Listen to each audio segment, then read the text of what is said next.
Look, I'm tired, so why don't you just go back into Meg's bedroom so I can get some sleep? No. I'm not leaving until I find out the truth. Look at me. Can you honestly say you don't feel anything towards me after all that's happened between us? Nothing has happened between us. And that's the way it's gonna stay. I want you to just leave me alone. That's why I quit working at the stables. To get away from me? Yeah, get away from you.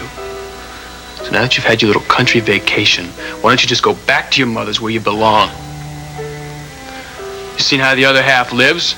So why don't you just leave us alone and go back to where you belong?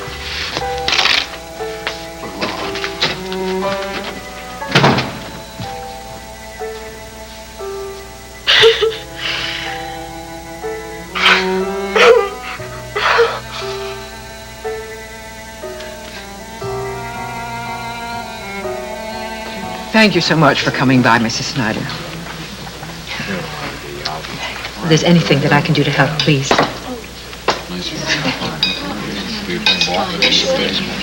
Emma, thank you so much. This is just lovely. I appreciate it.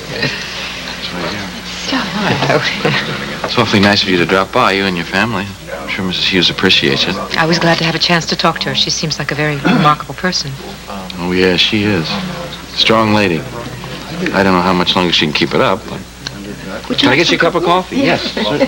Yeah, would you like some too? Sure, thank you. Here we go. Hold it. Yes, it's very, very hard when you lose someone so close to you.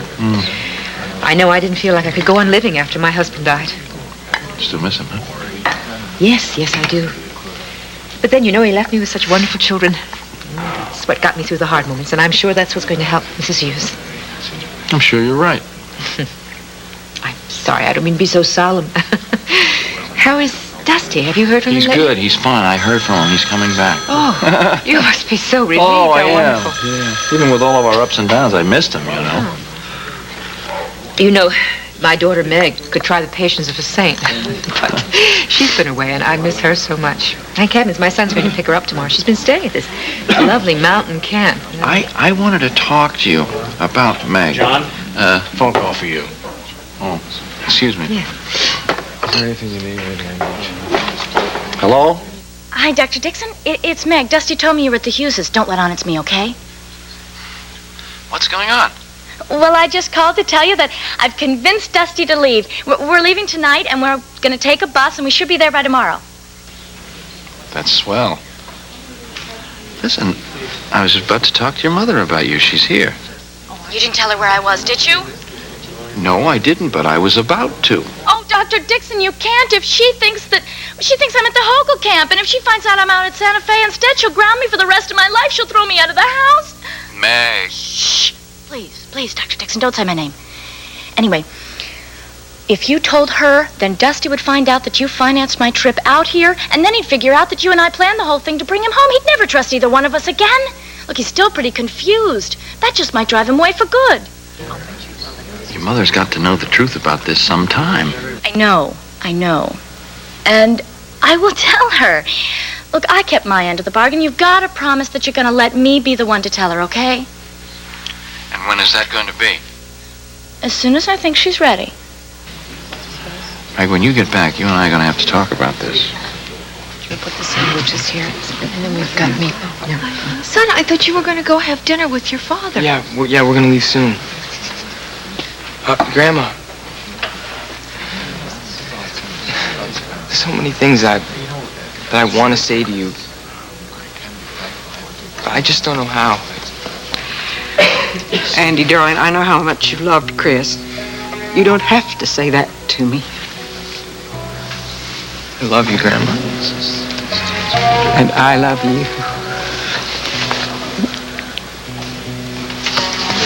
Now, go with your father and have a good dinner. Okay.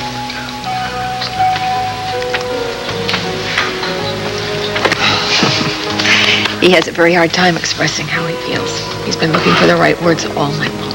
Bless his heart. Kim, would it be all right if I put her down in the guest room? Oh, honey, of course. Take a little in there. This little girl was a treasure to Chris. Oh, taking care of her was one of the real joys in his life. He loved having children around. You knew that too, didn't you, darling? She'll miss him. We all will. Oh, you're such a sweet child. I know what you must be feeling. It's not easy when someone you love is taken away from you. No, it isn't. He was such a giving man and still had so much left to give. It doesn't seem fair. I got so angry when I heard. Well, I think that's good you got your anger out. I felt the same way when my father died. It didn't make sense. He was so young. I kept all my anger inside. It must have been very hard. I did the same thing when my friend Lois was killed. My only release was to write my feelings down on paper, and that helped. And I realized that everybody deals with death as best they can. There's no right way or wrong way. There's no way to prepare for it either. I guess if there's one thing to be grateful for, it's that Grandpa didn't have a long illness. He would have hated that.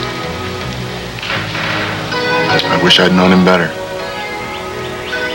You would have liked him. He was a very strong man, but very gentle. He had a quiet, easy kind of love for everything. I remember him working in the garden. He loved to nurture things, watch them grow.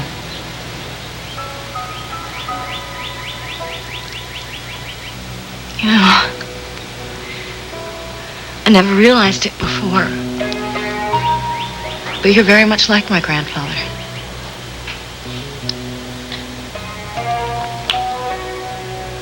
That's the nicest compliment I could get.